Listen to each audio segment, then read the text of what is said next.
Nifty bank, producer साहब ने headline पे लिखा था डाउ 7-8 दिनों से लगातार तेजी।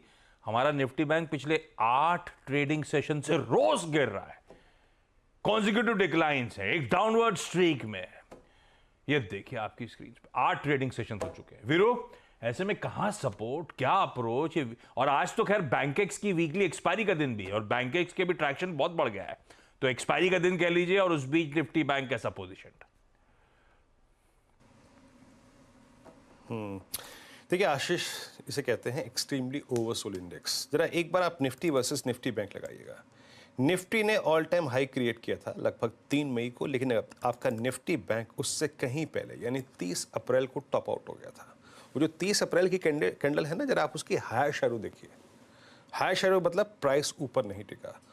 और अगर आप उस दिन से यानी करीब करीब आप मान के चलिए कि 49,971, ठीक है ना, यानी मोटा मोटी 50,000 मान के चलिए, और करीब 47,481 और शुक्रवार का लो रहा करीब 47,300, यानी करीब करीब आप 2700 पॉइंट रिट्रेस हुए। तो 2700 पॉइंट के रिट्रेसमेंट के जरिए मैं ये तो कह सकता हूँ इट्स एक्सट्रीमली ओवरसोल्ड इंडेक्स। पर ये वैसा फरवरी मार्च जनवरी जैसे हालात नहीं है कि बाजार ओवरसोल्ड है तो रिकवरी आ जाएगी। अब विक्स 1840 पे आपको समझना पड़ेगा। तो वो जो नियम होता है ना कि एक्सट्रीमली ओवरसोल्ड इंडेक्स, दिन में 1-2 बार कॉल आजमाते रहो, तुक्का लग जाएगा, वो नहीं है। ये डिफरेंट बाजार है थोड़ा सा। But yes, no doubt about that कि 2700 पॉइंट के रिट्रेसमेंट के बाद इट्स एन ओवरसोल्ड इंडेक्स। हम कहाँ पर हैं? हम 10 डे के नीचे हैं। हम कहाँ पर हैं? 20 और 50 डे एक्सपोनेंशियल मूविंग एवरेज सबके नीचे ट्रेड कर रहे हैं। आपका HDFC बैंक आशीष अभी भी गोते लगा रहा है, अभी भी वहाँ पे कोई प्राइस स्टेबिलिटी नहीं है, नए नए लोज लग रहे हैं वहाँ पे। तो आपके दिग्गज अगर आप देखें तो परफॉर्म नहीं कर रहे हैं। ICICI बैंक भी थोड़ा सा बैकफुट पे आ गया, SBI भी नंबर्स के रिएक्शन नहीं दे पाया अभी तक। तो मैं अभी तक ये तय करने में बहुत मुझे दिक्कत हो रही है कि अगर मैं एक पुलबैक की पिक्चर ड्रॉ करूँ तो वो पुलबैक कौन जनरेट करेगा। इसीलिए अगर आप देखें कहना बहुत मुश्किल है अभी कि ये पुलबैक आएगा कि नहीं आएगा। But till the time pullback नहीं आ रहा है, हम अपने लेवल्स को डिफाइन कर लेते हैं। अपने स्क्रीन पे लेके आइएगा पिरामिड्स। सबसे बड़ा कॉल राइटर 48,000 की स्ट्राइक पे परसिस्ट करता है। इसने एक स्ट्रॉन्ग ग्रिप ली हुई है इस ओवरसोल्ड इंडेक्स पे।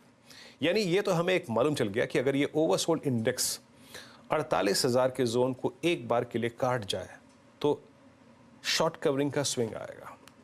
और हमें अगर सेल ऑन राइज की अप्रोच रखनी है तो सिर्फ इस ट्रैजेक्टरी तक ही रखनी है, याद रखिएगा। अब लेके आइए लेवल्स। थोड़ा लेवल्स को मैं डिफाइन कर देता हूं, यहाँ पर नोट करके रखिएगा। सारे लेवल्स बड़े क्रिटिकल हैं। आपकी स्क्रीन पे आएगा पहला रेजिस्टेंस, देखिए 45,700, 45 और 47,710, ये एक रेजिस्टेंस का लेवल है। पहला क्या है? Call writer. दूसरा क्या है? That's falling 50 day exponential moving average. आप इस ट्रैजेक्टरी पर भी सेल ऑन राइज की अप्रोच रख सकते हैं। और इवन मैं मानता हूं कि 710 अगर बाइसेक्ट हो जाए तो बाजार यानी निफ्टी बैंक स्ट्राइक करेगा 934 एंड 48,020, 48,020। 48,020 जब तक पार नहीं हो रहा है तब तक मैं सेल ऑन राइज की अप्रोच रख रहा हूं बैंक निफ्टी पे। फिर लेके आएगा रेजिस्टेंस की प्लेट।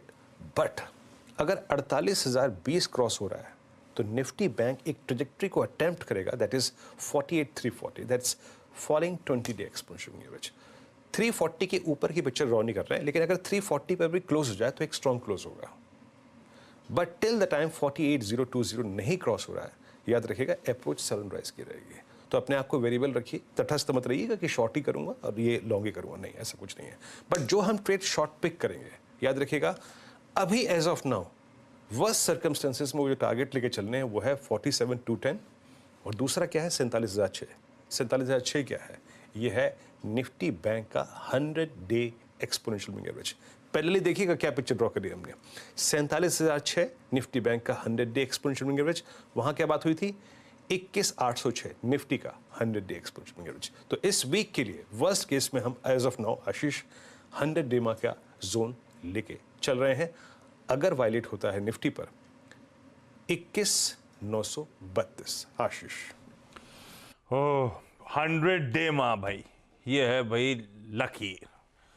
इसकी सैंक्टिटी मेंटेन हो जाती है तो ठीक, वो अपने बेस है निफ्टी पे, निफ्टी बैंक पे। लेवल्स आपकी स्क्रीन पर हैं जो वीरू ने मेंशन करे थे, प्रोड्यूसर साहब ने बढ़िया तरीके से अपने लिखने के लिए, नोट डाउन करने के लिए बना भी दिए। चलिए, हो गया भाई ग्लोब का मूड, इंडिया विक्स की चर्चा, निफ्टी बैंक का अप्रोच।